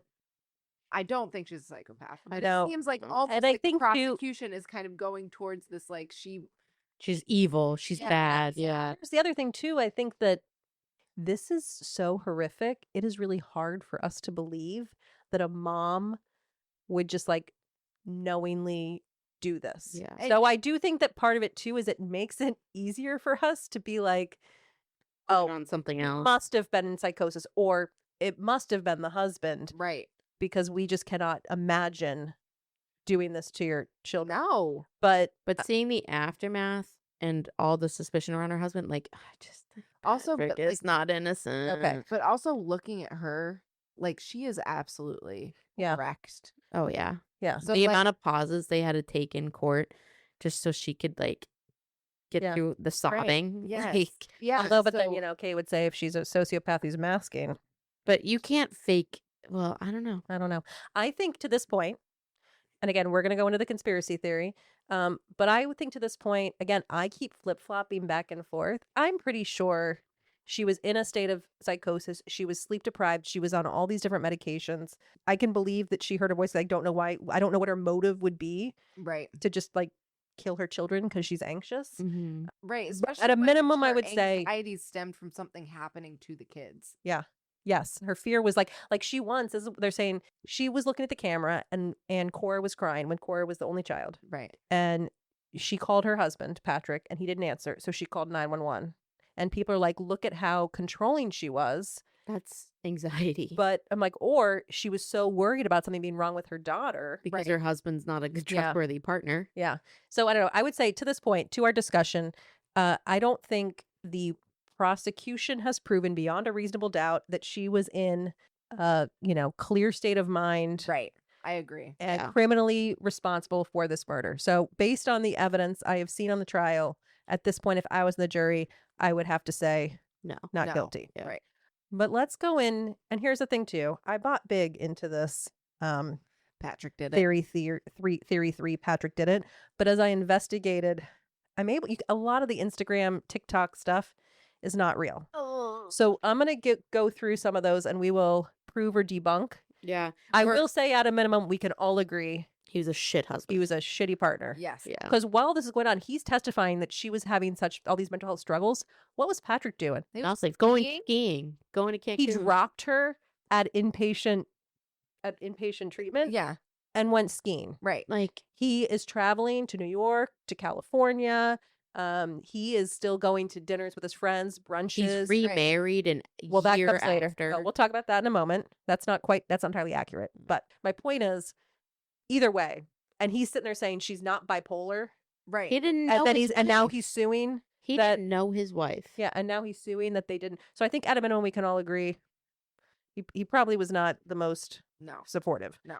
But let me tell you about the social media allegations. So our third theory is, did Lindsay even do it? Because people are like, you know what? Reddington could stand up there in his closing statement and say, the state has proven that Lindsay was insane at the time of murders, but has failed to prove that Lindsay herself completed the murders. Yeah. That's what people are saying. Yeah. So again, I think the problem with all of this is like the evidence, even what we talked about before, can really go either way, right? You can Right. say like, look, she had all this mental health treatment, so she must not have been psychotic. Or you could say, look, she Too much. Too much mental health treat- yeah. treatment and the same can be said for this. Like he was involved in her psychiatric care. Does that mean that he was overbearing and too involved? Was he setting something up by being involved? Was he being a supportive husband? Like it's just like a lose-lose, I think he was however you drugging her. interpret it. Yeah. Well- Mashing her meds. Okay, so let's start. I think the reason that people were like, what's up with this dude, as we were, was day 1 and 2 of testimony, and he testified with his timeline. And I gave you sort of what that was in the prosecution's Right. case. And there's holes. There are holes. So email. he claimed he left the house at 5:15 p.m. to go to CVS. CVS is a 3-minute drive. How long did it take him to get there? 20 minutes. 17 minutes. That's crazy. He arrived at CVS at 5:32. That's when we saw him on CTV. Right. Right. So he said before he left his house at 5:15, he sent an email from his laptop. Mm-hmm. That email was sent 5:26. at 5:24. 5:24. So that messes the whole time. And then he was like, well, maybe it was from my phone. But this messes the whole timeline up. Right. So he's leaving at 5:24. Okay, which only just narrows by messing time up, it narrows the window in which She She could had have done time. she it. to could have do done all these any things of that the she things, allegedly yeah. did. Yes. A minute after arriving at CVS, he called Lindsay to ask her what medication he was supposed to buy. Oh my God. 1 minute, 1 minute later, she called him back, and they had a 14-second call in which he asked if generic was okay, and she said yes. But then he didn't buy generic. He brought brand name after all Right. that, which was Yeah. weird. Also, why does she really care about Cora's constipation if She's gonna kill the. yeah. Well, I mean, Um the prosecution would argue it's part of the plan. 20 minutes later, he showed up at 3V on surveillance to pick up the food. That's 12 minutes longer than the drive should have been. And what do you guys think about those pictures? He's in a completely different Yeah, outfit, he's in isn't a he? completely different outfit. Why did he change? He's wearing, in one, he has Like a white shirt and a half zip. half zip and boots, and in one, he's got a full zip and tennis shoes. Yeah. And in CVS, he looks like he's carrying an Apple Watch, which we'll get into the Apple Watch. That's a whole other Right. area of confusion. And then it looks like in the one, he has like straight hair, and the one he has curly, and he has Right. curly hair. And I do, when you see the side by side of his friend, I mean, I can't believe, if he did this, I cannot believe these side theories that like his current wife or his best friend were involved, because I don't know how. Okay, if the current wife was involved, Lindsay Clancy would be dead. Also, She would know how to. That's a good point. offer Also, I mean, Kate and Colleen are my ride or dies all the time. I'm like, I don't know anyone who's a ride or die like you. And I feel like if I was like, hey, Kate, I need help killing my husband and 3 children, Kate would be like, no, That's it. thank you. Goodbye, Earl. She might goodbye Earl, but I don't think she would goodbye. I would children. goodbye. I would I'd goodbye hurt goodbye somebody, them. but I wouldn't goodbye kill somebody. I'd say those black-eyed peas. Yeah. Na na na na na. Okay. Kate might help me with an abusive husband, but she would. This is going to come back also. And when they So they subpoena me. subpoena my text messages and my Google search and then this podcast episode. We're fucked. Yeah. No, I feel like if I was like, my husband's abusive, Kate might help me out there. But if I was like, and let's take out my 3 kids, I feel like Kate would be like, No. and we're done. How about you send the 3 kids to me, Megan? Yeah. So I just like, one thing that Patrick, like I'm not asking for permission. I'm coming to get your kids. Yeah. for Patrick to be crazy and do this, but I just cannot believe that he got buy-in from one of his buddies. But Yeah. it does look interesting when you look at the side-by-side They look pictures. very similar. In which case he had a friend who came in and helped him with this timeline. Right. But yes, why the outfit change? That's not been explained to us. Right. At 6:09, he returned home. So we have a 45-minute window when this crime was allegedly committed. And he sort of gave conflicting responses about what happened when he arrived home. So first he said he pulled up into the driveway. He saw her car there, which would make sense because he actually would have had to walk past her car. He was parked Right. next to it, walk past it to get into the door. He went in the back door or the side door. And so at one point he testified to that. He pulled up, he saw her car, and he answered in the affirmative when asked if both vehicles were in the driveway. Later, he said that he entered the house and it was quiet, so he called her on the phone because he hadn't seen her car because it was dark out and her car was black. But he just said he saw. It's like, what's the story, sir? Right. Right? Anyway, he claims that he approached his own bedroom and found it locked from the inside. He had to unlock it. He saw blood everywhere sprayed like a hose, and the window was open and the bed askew. He fled outside and found her at the bottom of the window with cuts to her wrists and her neck. He claims he attempted to call 911, but he experienced a brief delay because his phone was flipping between Wi-Fi and 911. Experts have claimed that that can't happen. That Right. if You're you like, call what? 911, it will go through whether or not You have service or anything. correct. Yeah. Also, why was it flipping to Wi-Fi? Also, you sent an email earlier. Right. Also, I'm like, you're in Duxbury. You're not in the fucking boonies. Yeah. The security and nanny cams were all down that day, but again, course. this can go to like, did she turn them off? Right. Right. Or it could go to Did he turn him? he turned them off. Right. Or the Wi-Fi was down, but again, you sent an email and you were doing work all day from the downstairs computer. So again, it just seems like at a minimum, this wasn't investigated, but then I'm like, maybe it was, and we just haven't seen any of those police reports. No, I think what happened is They he's believed what he lying. said. I mean, Yeah, that's what I it sounds. agree with you, Megan. I think that if there is a scene of a crime and there are 3, but we saw this with Jean Benet, they didn't do it the right way. They're not doing it the right way. It should have been completely shut down, Mm-hmm. and it should have been a murder investigation from Yeah. the beginning. But they just immediately took that this guy, Patrick, was like, my wife said she killed the kids and then tried to kill herself. Yeah. Like, why is that? I don't know. Yeah. So I'm just trying to be, because it seems like the way the facts I'm presenting, it seems like there was zero police investigation and they took Right. one man's word and that was it. But again, maybe, in which case I'd like to see them. I'd like them Right. to be released after this hearing Uh, because You would think it would be brought up in court at this Well, point. I well, wonder- because that's not the point of this court. Like, this case I- is about her insanity. so either someone was premeditating this by turning off the cams or it was really bad luck. I don't know. So we didn't get to hear the 911 call because it was sealed. Mm-hmm. So the only people who heard it Well, Didn't he? No. His phone records? Yes. We're going to debunk that. Not Okay. true. 911 call. So the people who heard it were like, oh my God, it was awful. And actually, most of the vloggers are like, if you heard this, you wouldn't have a question about his Right. guilt. Like, it was so terrible to hear. But allegedly, he'd called 911 and he found her and he was talking to her while 911 was on the phone. He claims, he was like, what happened? And she said, I tried to kill myself. Yeah. But no one reports having heard that Right. who was listening to 911 call. And then he said, he asked, Can I ask you a question? The jury is allowed to listen to it, just not in court. no, everyone listened to it in court, but it's Oh, air. Okay. So Okay. the reporters who were in court, Okay. they heard it. So that's where we're getting some of this testimony that's like, Okay. I get it. if you heard it, it would have been terrible, but he didn't want the public to. Yeah. Okay. Okay. And then he said, where are the kids? And she said, basement. And again, this whole thing, I've been like, she was unresponsive 3 minutes later when the 911 got there. Right. We talk about her injuries. I don't know how she could have spoken. Right. So we're to believe that she just confessed to this guy. Right. And then that was it. There are people online who heard it, who said that they could hear basement. Oh, okay. But again, I can't hear it to prove it. I don't know. Right. Kind of. So some people are like, we heard nothing. Some people are like, oh, you could hear basement. Okay.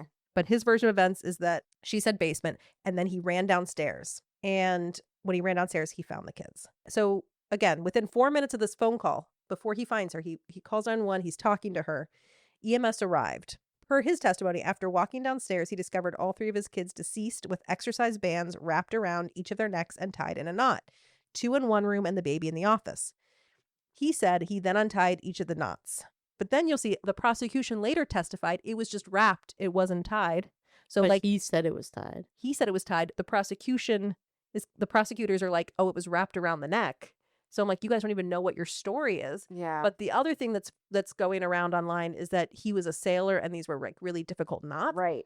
But the way he described it, it was like a knot before you tie a bow. No Right. bow, but like you're tying your shoe. Yeah. And that doesn't sound like a complicated knot to me. No. And if it's like a rubber exercise band, a regular knot is gonna hold on those Uh-huh. if you pull it tight enough. You know what I mean? Yeah, and they're It's like kind the of rubber. wrapped around a couple times. Yeah. Anyway, the point is, I'd like to debunk this whole sailor thing, except it's not even clear. The If he is- prosecution doesn't even know how these How it was. knots were found. or Right. How Because these, he untied them. he says he untied them. Right. Prosecution presented a story that they were wrapped without Yeah. being tied. And the pictures are sealed because he didn't want any photos of the children, which I get. I mean, Yeah. hell, I get it as a father. I also get it if you were involved. Right. The wounds, because these are suspicious. Oh, Yeah. Okay. The wounds are very suspicious. So she had a neck wound. Some speculate that if one was to slice her neck and was right-handed, you would start from the left You go this way. and you would drag the knife to the right side. Right. But from the court documents, it appears that Lindsay began on her right side, That's crazy. which would seem more So she's using her left hand? or someone else. Yeah.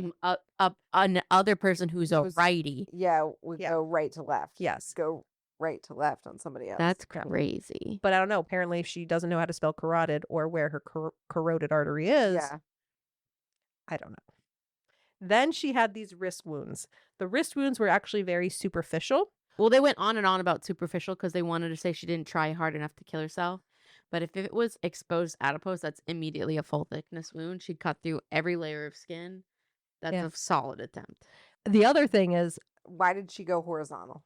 Well, yes. Yeah. because everyone non-medical knows, Down the river. yes. And if you're medical, you should definitely know that. Yes. So I could agree that maybe the wrists were either someone who didn't know any better Right. or someone who wasn't really trying. I mean, I can see that, but I'm like, how do we know it wasn't someone else who did this to her? Right. Okay.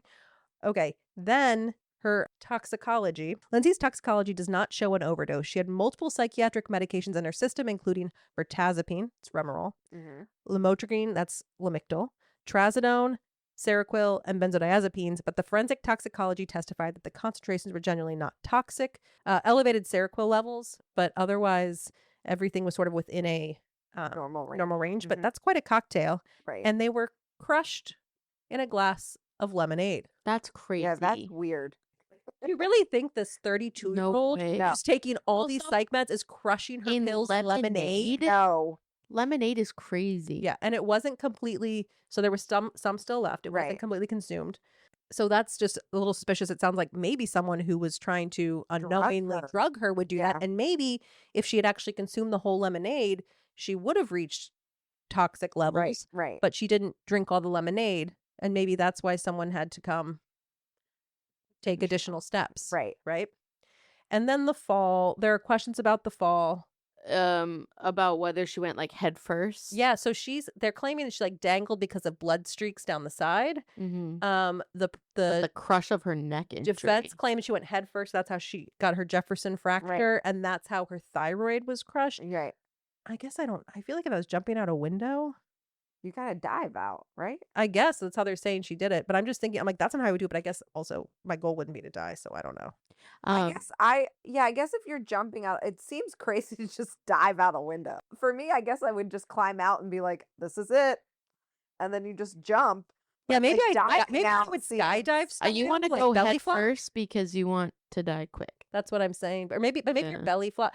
I don't know. The other thing is too though with this this bed that was sort of moved against the window. Right. So people are like, if someone was passed out, maybe Right. from drugs that had been given, and you were trying to push them out the window, you might use that bed as leverage. And as you push them out the window, they might go head first. I don't know. But if she went feet first, how are they explaining her neck injuries?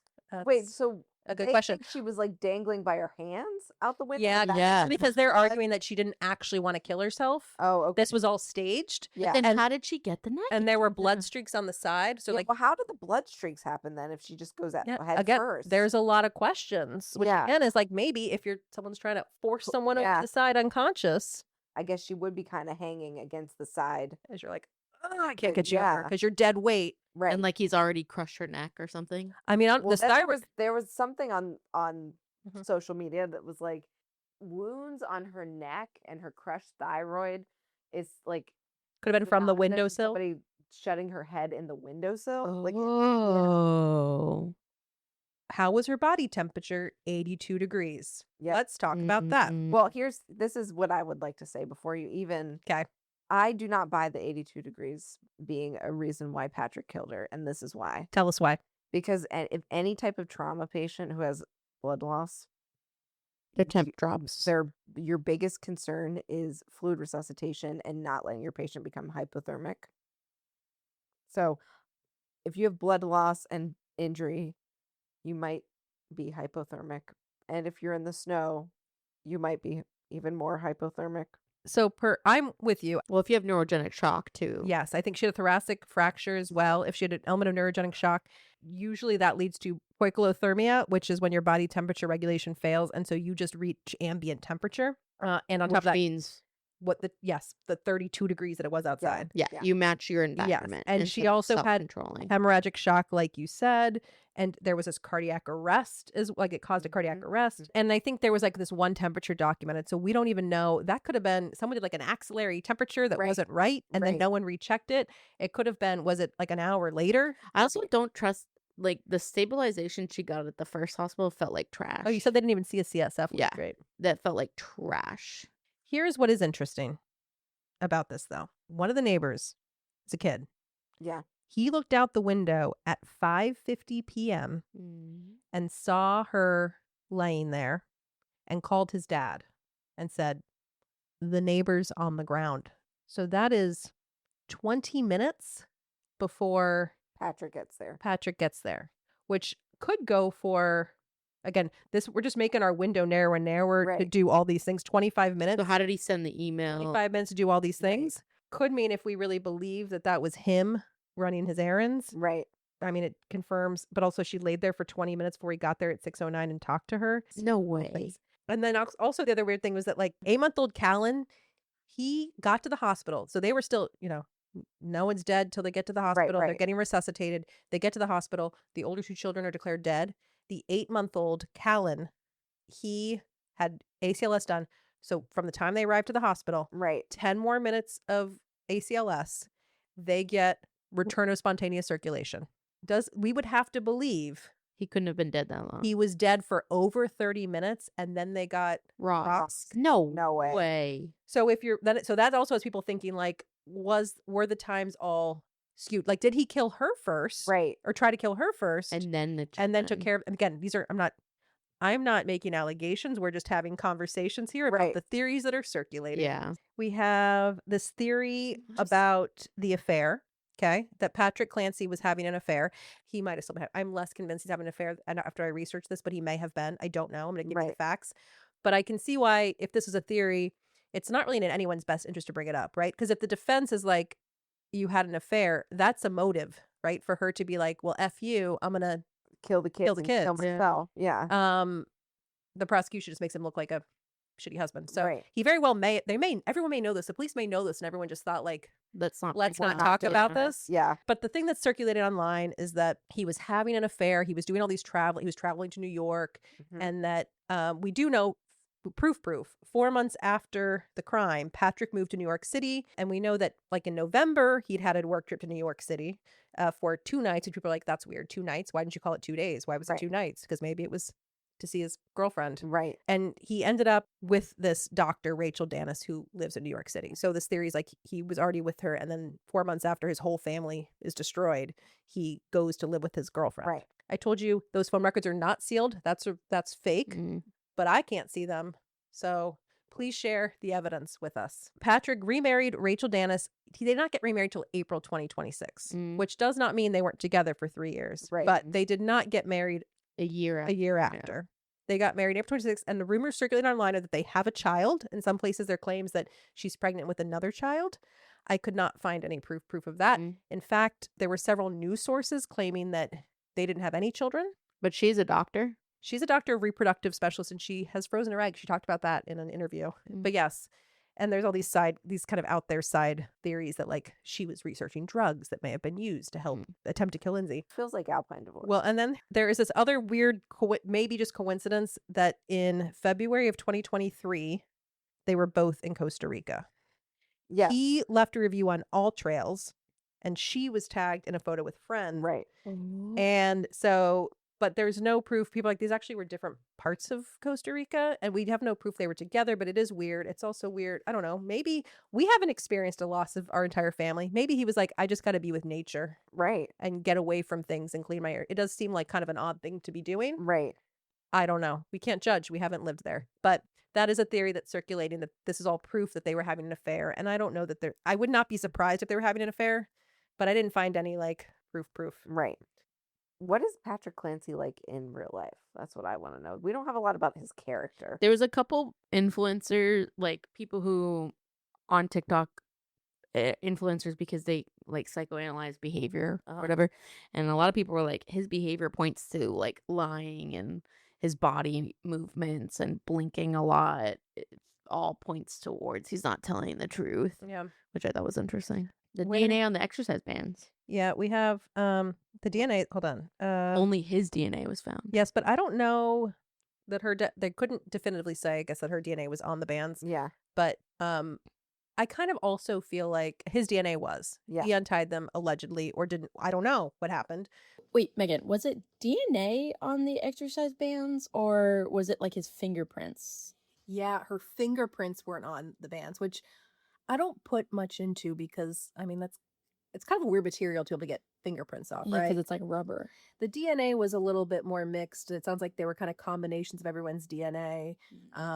But I mean, yeah, I just don't put much stock in the whole DNA fingerprint part of things. Part of the conspiracy. Yeah. Okay.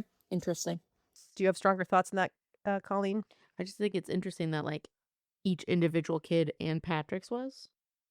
The other thing is that he claimed when he left the house that they were sitting on the couch eating chicken nuggets and green beans, which people are like, yeah. she's going to kill him, and she's like worried about getting Feeding them. green Right. beans.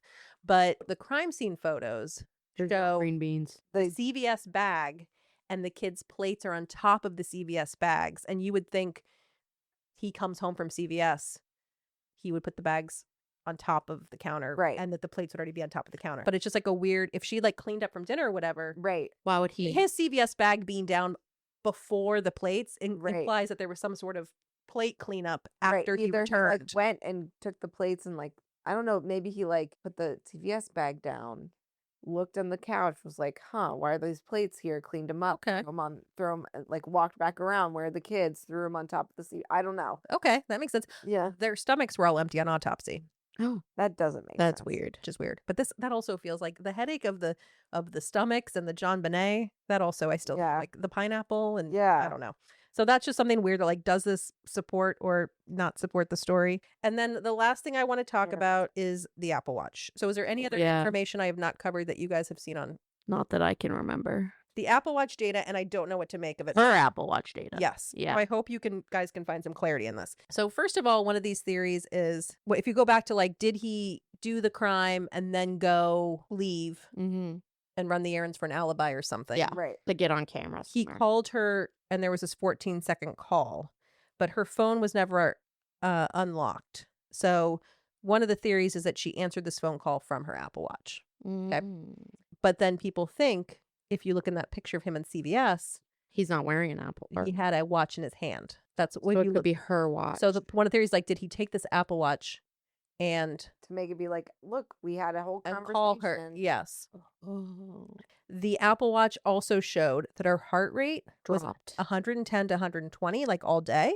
And then all of a sudden it dropped into the 50s. And then was shut off. And yes, and then it was shut off. And so this is like right before she kills the whole family, her heart rate just drops No, that's her being killed. or drugged. Yeah. Right. Or did the watch get put on his wrist? These are all the theories that are going on out there. Although I would think if it was on his wrist, he would also have some, like I know they're both runners and they're fit people, but I would think, I can't imagine that whoever was doing the killing was wearing the watch at the time of the killing, or I feel like their heart rate would be. I was High. It was yeah, I high. was gonna say if you're mid kill, I would assume. So I think if tacky. you're like yeah, in psychosis, your heart rate's high, right? yeah, You'd be like Yeah, racing. raging. which it was high most of the day. Right. But I will tell you about the weird data. Okay. Okay. So Did she have her watch on when she? No. no, her watch at some point was taken off and placed in the nightstand with the 5 empty pill bottles. Yeah. Weird. The same weird. the same guy who testified in Karen Reed's trial Yeah. about the all the data Right. testified in this one. I've also heard this theory, and I feel like someone has, again, I have to hope that investigators looked at this and somewhere this data exists and it provides clarity and we just aren't getting the whole picture and that's why we're confused. Right. But another theory is that Patrick took Lindsay's phone with him because one of the theories is that when the watch came off, it stopped tracking, but you still get data, like your fitness data, Right. which is a compilation of your Apple Watch and your phone. Yeah. So like if the Apple Watch is off, but the phone goes up and down stairs, Right. it'll record stairs, even Right. though the Apple Watch was not on to record that data. Right. So there was 2 flights of stairs documented. And they said the first flight of stairs matched perfectly with when Patrick entered the CVS. So the exact moment he is entering the CVS, it's recording she's got up a flight of stairs. He's gone up a flight of Yes. stairs. And so there are some theories that like maybe approaching from the car and entering the CVS might have tracked as a stair. Mm. And then there was another one when he left that was the second flight and it timed perfectly with him leaving. So there's theories is that Lindsay's watch stopped recording while Patrick was away and the phone that's continuing to register for about 15 minutes after all that movement was actually movement from Patrick. Mm-hmm. And then the weird thing is that the day after, when she is intubated Yeah. in a Yeah. coma, there was still health data recorded. So at 7 a.m., it recorded that she had walked 134 meters. And at 8 a.m., it recorded 47 meters plus steps. And he could be holding her phone this whole time. Yeah. That's the whole thought is like, was something else going on? Did he have her phone? Did he have her watch? What's going on? So That's weird.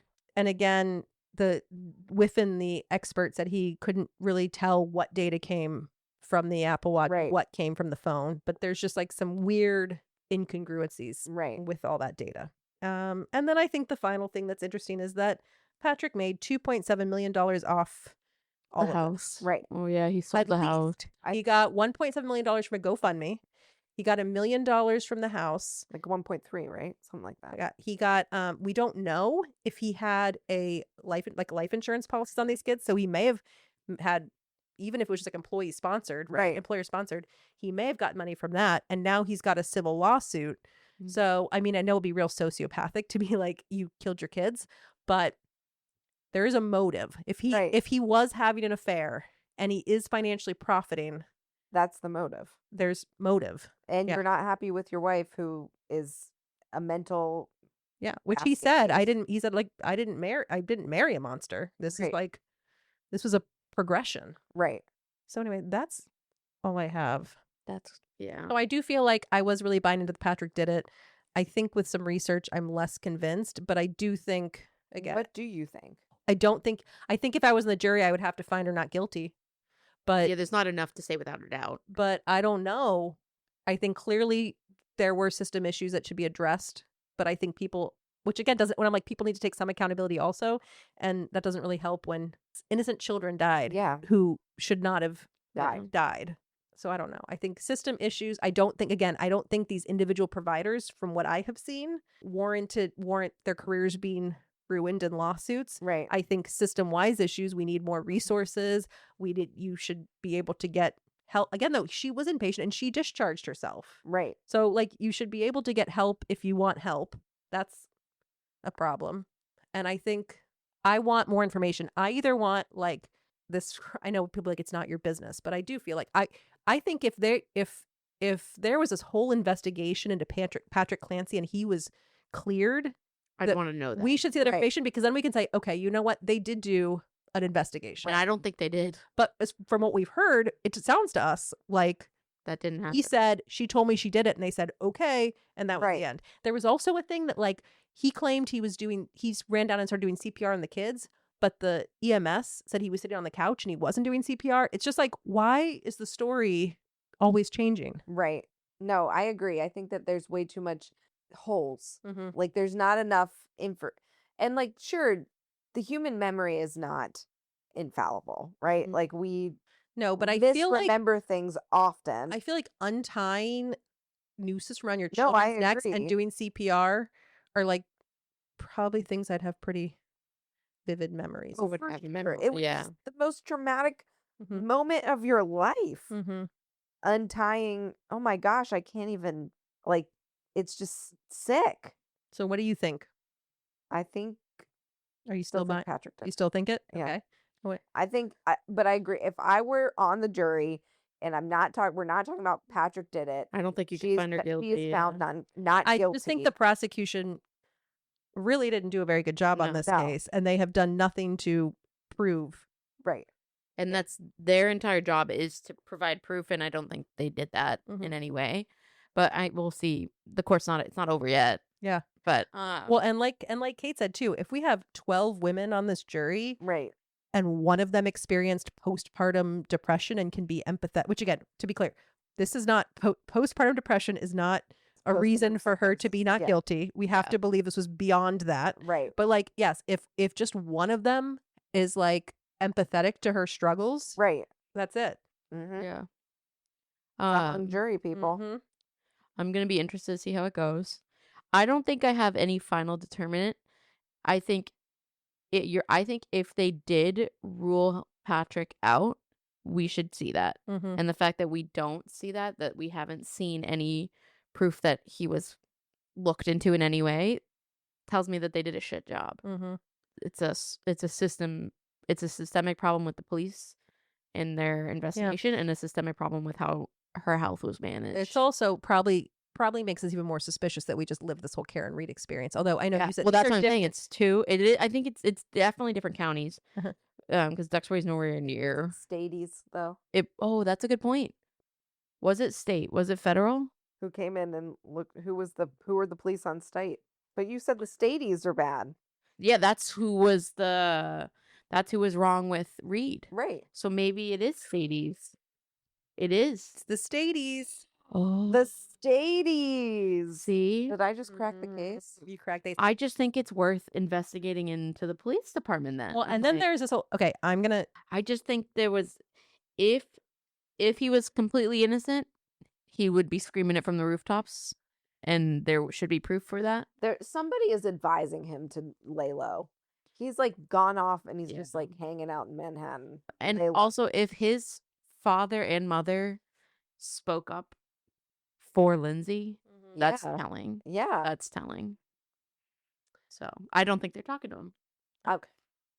The other thing is, if my mom knew that I was having all these issues, why did everyone leave her alone? Yeah, why was she ever left alone? And Right. again, and most importantly, and apparently there is some rumors like his mom was like, Why did you go? I to wouldn't. CVS? Hey, make sure you don't leave her unsupervised or Right. whatever. And he's like, it was just a CVS trip, and she was having a great day. But But that then goes you to go back to like you were going on trips. Right. Yeah. So it's either He was like, living his life. either Right. it's either he killed them all or tried to kill her, or he just is genuinely that fucking stupid and has no understanding of mental health, had no understanding of his wife's struggles, and really genuinely thought he could have left her alone.